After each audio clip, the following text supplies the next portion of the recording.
Hello, कैसे हो आप लोग। आज मैं इस बुक को काफी मैं पढ़ चुका हूं। आप देख रहे हैं यहां पर 147 नंबर पर एक कोटेशन लिखा हुआ है जो कि मेरे हिसाब से बहुत पहले ये सही था, लेकिन आज के दौर में ये बिल्कुल सही नहीं है। सबसे पहले आप कोटेशन को देख लीजिए।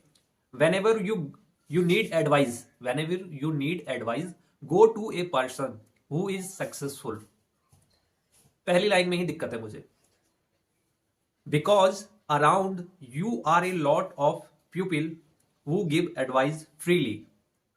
बात मैं मान रहा हूं, समझ रहा हूं मैं कि जो चीज कह रहे हैं वो ठीक है, but are most unsuccessful in their jobs. यहां पर कहने की कोशिश ये की गई है, और ये कोटेशन जो है बहुत पुराना है, बहुत पहले का है। सक्सेसफुल कोटास में ये काफी मैंने पहले भी पढ़ा था। इसका सीधा सा मतलब ये है, when ever you need advice, कभी आपको कोई चीज सीखनी हो या एडवाइस लेनी हो किसी की, तो हमेशा कहा जाता है कि एक सक्सेसफुल, उस फील्ड में जो सक्सेसफुल है उससे एडवाइस लो, वो आपको सही राह बताएगा। कहा जाता है शुरू से, तो कोटेशन भी यही है।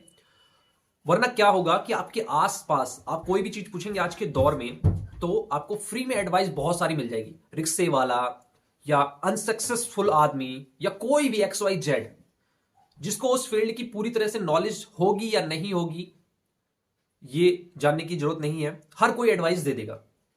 तो यहां पर यही कहा गया कि एडवाइस उससे लेनी चाहिए जो उस फील्ड का महारथी हो, सक्सेसफुल हो। वरना क्या होगा कि आप एडवाइस ऐसे आदमी से ले लेंगे जो अपनी फील्ड में उसमें सक्सेसफुल नहीं रहा है। लेकिन मैं इसको गलत मानता हूं, आज के दौर में ये बिल्कुल सही नहीं है। क्योंकि ऐसा होता है कि सक्सेसफुल आदमी जल्दी से आज के दौर में आपको एडवाइस नहीं देगा। पहली बात तो ये है, जो भी अपनी फील्ड में सक्सेसफुल होगा बहुत ज्यादा, वो आपको उसके टॉप सीक्रेट कभी नहीं बताना चाहेगा। मोस्टली लोग नहीं बताना चाहते, और अगर वो नहीं बताएगा तो हमको कैसे पता पड़ेगा। तो यहां पर क्या करना चाहिए, आज के दौर में अगर आपको कोई भी एक एडवाइस लेनी है तो उस फील्ड के सक्सेसफुल पर्सन जो है उससे भी लेनी है, और जो उस फील्ड का अनसक्सेसफुल पर्सन रहा है उससे भी लेनी है।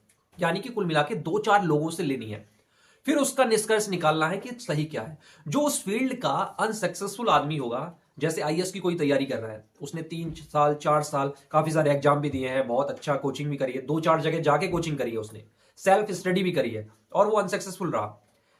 तो आप अगर उससे एडवाइस लोगे तो बहुत सारी चीजें वो उससे आपको ये पता चलेंगी कि आईएएस की कोचिंग करनी है, आईएएस की जो तैयारी करनी है तो कोचिंग करनी है या नहीं करनी, क्या क्या चीजें नहीं करनी जिससे हम अनसक्सेसफुल हो सकते हैं, क्या क्या गलतियां इन्होंने करी हैं। और सक्सेसफुल पर्सन से अगर आप जो चीज पूछोगे तो वो ये बताएगा कि क्या उसकी सक्सेस में क्या चीजें सहायक रही, उसने क्या ऐसा किया जिससे वो सक्सेसफुल होता चला गया। अगर वो उसमें से कुछ झूठ भी बोल रहा होगा तो भी आप दो चार लोगों का जो जो उन्होंने एडवाइस आपको दी है उससे निचोड़ निकाल के आपको पता चल सकता है कि एक्चुअल में आपको क्या करना है। वरना आप आज के समय में अगर केवल सक्सेसफुल पर्सन की तलाश में रहोगे तो एक गलत ट्रैक पर भी जा सकते हो, जो कि आपको 2 4 5 सालों में पता चलेगा। मार्केट में जब मैं आया था तो मेरी नजर में एक सेल्स ऑफिसर जो था वो बहुत सक्सेसफुल आदमी था मेरी नजर में, क्योंकि मुझे ऑन रोल जॉब ही नहीं मिल रही थी, ऑफ रोल ही जॉब के लाले पड़े हुए थे मेरे।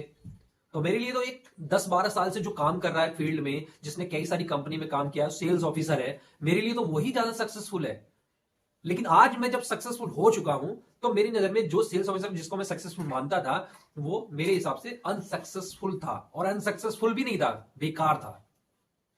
जिसको 15 साल 16 साल हो जाए और सेल्स ऑफिसर एक छोटी सी कंपनी में बना रहे और बहुत अच्छी सैलरी ना हो, तो मेरे हिसाब से तो ज्यादा अच्छा है नहीं।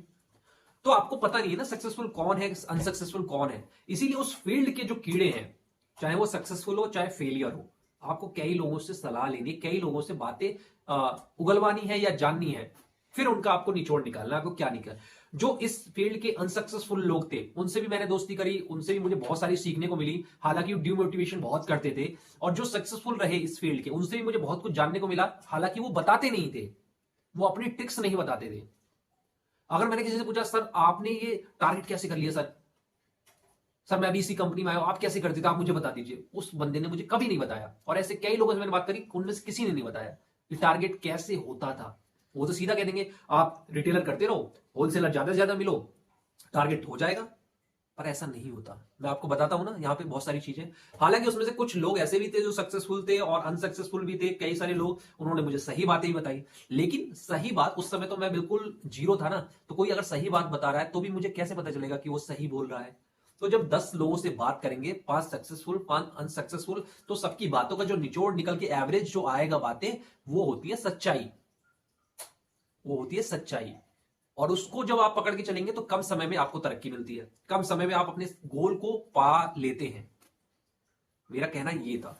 तो बहुत सारी जो पुरानी बातें हैं, उसको आज नए जमाने के हिसाब से थोड़ा सा हमें चेंज करके और फिर उसको परखना चाहिए। तो यहां पर जो कोटेशन है इसमें थोड़ा सा ये था कि अनसक्सेसफुल और सक्सेसफुल दोनों से बात करनी चाहिए, तभी सही सच्चाई का पता लगता है।